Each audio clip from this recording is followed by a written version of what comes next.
राधे राधे दोस्तों, हमारे YouTube channel में आपका स्वागत है। सभी भाई बहनों को तहे दिल से धन्यवाद। आप लोग हम लोग को इतना सपोर्ट करते हैं। प्लीज़ आप लोग वीडियो को चलाकर देखा करिए। आप सभी भाई बहनों से इतनी निवेदन है कि प्लीज़ आप लोग वीडियो चलाकर देखा करिए और ज़्यादा से ज़्यादा हम लोग के चैनल को सपोर्ट करिए। आप लोग का ही प्यार दुलार की ज़रूरत है। प्लीज़ चैनल पर नए हैं तो लाइक करिए, शेयर करिए, सब्सक्राइब करिए। राधे राधे।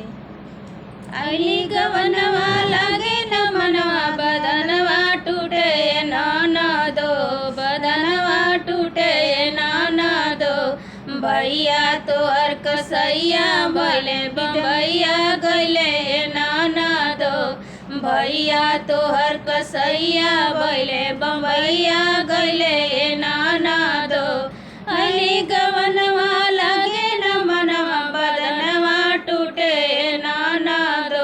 बदनवा टूटे दो भैया तोहर कसैया भले बम्बैया गैले दो भैया तोहर कसैया भले बम्बैया गैले दो पैसा कमाई है बैग में धरिए समैया गवई है दो पैसा कमाई है बैग में धरिए समैया गवई है दो चढ़ली जवानी चली चली जाइए लौट के नई है दो चढ़ली जवानी चली चली जाइए लौट के नई है दो अली गवनवा लागे न मनवा बदनवा टूटे दो बदनवा टूटे दो भैया तोहर कसैया